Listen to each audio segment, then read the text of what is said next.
Hi అండి. ఈరోజు recipe వచ్చేసి ఓరియో బిస్కెట్స్తో కేక్ చేసి చూపిస్తాను. ఈ కేక్ని ఇంట్లోనే చాలా ఈజీగా చేసుకోవచ్చండి. టేస్ట్ కూడా చాలా బాగుంటుంది, స్పాంజీగా కూడా వస్తుంది. ఇలా ఇంట్లోనే పిల్లలకి కేకుని చేసిస్తే వాళ్ళు చాలా బాగా ఇష్టపడతారండి. నేను ఒక ఓరియో బిస్కెట్ ప్యాకెట్ తీసుకున్నాను. బిస్కెట్స్ అన్నీ తీసుకున్న తర్వాత ఒక మిక్సీ జార్ తీసుకోండి. ఆ మిక్సీ జార్లోకి ఇప్పుడు బిస్కెట్స్ అన్నీ తుంచి వేసుకోండి. ఎక్కువ ఇంగ్రీడియంట్స్ అనేవి అవసరం లేదండి ఈ కేక్ చేసుకోవటం కోసం. ఇప్పుడు మిక్సీ పట్టేసుకోవాలండి. మెత్తగా పౌడర్ లాగా పట్టేసుకోండి ఇలా. ఇప్పుడు ఈ పౌడర్ని ఒక గిన్నెలోకి వేసుకోండి.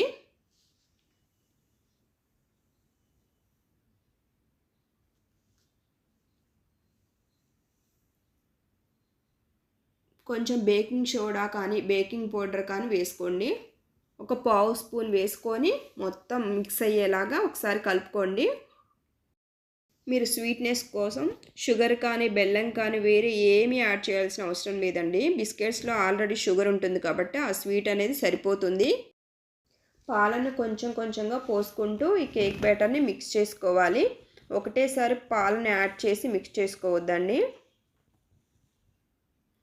కేక్ బ్యాటర్ అనేది మరీ లూజ్గా కాకుండా గట్టిగా కాకుండా మీడియంగా మిక్స్ చేసుకోండి. అప్పుడే కేక్ అనేది స్పాంజీగా వస్తుంది.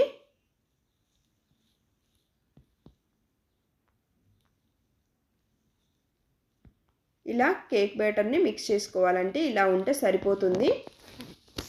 ఇప్పుడు ఒక కేక్ బౌల్ని కానీ మీరు ఇంట్లో ఉండే ఏదైనా ఒక గిన్నెని తీసుకోండి. ఆ గిన్నెలో ఇలా నెయ్యిని వేసేసుకొని మొత్తం స్ప్రెడ్ చేసుకోండి.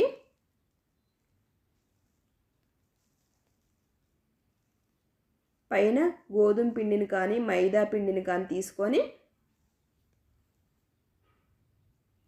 ఈ విధంగా చల్లేసుకోండి. ఈ పిండిని కూడా గిన్నె మొత్తాన్ని స్ప్రెడ్ చేయండి. ఇలా చేస్తే ఏంటంటే కేక్ మనకి రెడీ అయిన తర్వాత గిన్నెకి అడుగున అతుక్కోకుండా వస్తుందండి. కేక్ చాలా ఈజీగా ఊడొచ్చేస్తుంది. ఇప్పుడు ఈ కేక్ బ్యాటర్ని మొత్తం ఈ గిన్నెలో వేసేసుకోండి.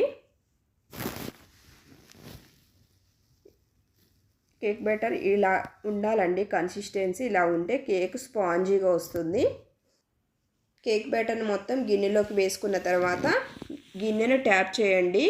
అప్పుడు ఎయిర్ బబుల్స్ కానీ గ్యాప్ కానీ ఫామ్ అవ్వకుండా ఉంటుందండి. ఇప్పుడు ఒక స్టవ్ ఆన్ చేసి గిన్నె పెట్టేసుకొని లోపల స్టాండ్ కానీ ఒక ప్లేట్ కానీ పెట్టుకొని కేక్ గిన్నెను పెట్టుకొని మూత పెట్టేసుకోండి. ఆవిరి అనేది బయటకు పోయకుండా మూతని పెట్టేసుకోండి. ఒక 40 మినిట్స్ తర్వాత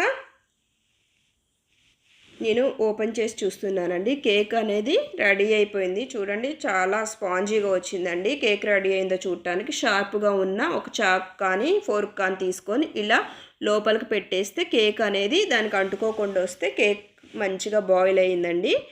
రెడీ అయింది కేక్ అనేది.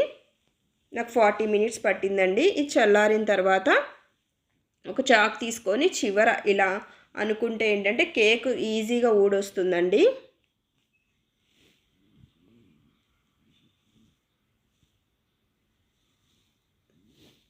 కేక్ అనేది గిన్నెకి అస్సలు అంటుకోలేదండి. చాలా బాగా వచ్చింది. ఒక ప్లేట్ తీసుకొని ఇలా కేక్ని తీసుకోవటమే అండి.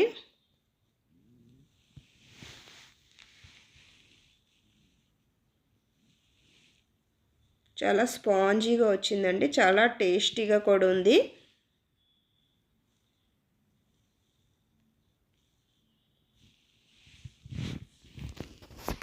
చూడండి స్పాంజీగా ఎంత బాగా వచ్చిందో. ఒక్కసారి ట్రై చేయండి.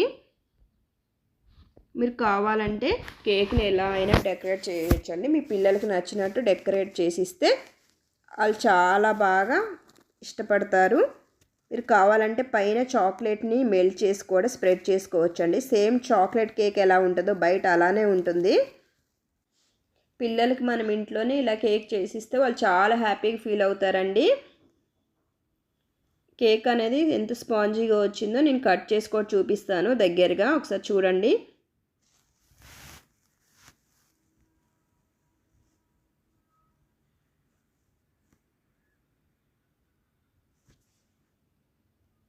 చూడండి ఎంత స్పాంజీగా వచ్చిందో. టేస్ట్ కూడా చాలా బాగుందండి.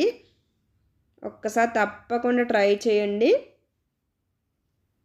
ఈ వీడియో కనుక మీకు నచ్చినట్లయితే please like and share. Please subscribe to my channel. Thank you for watching.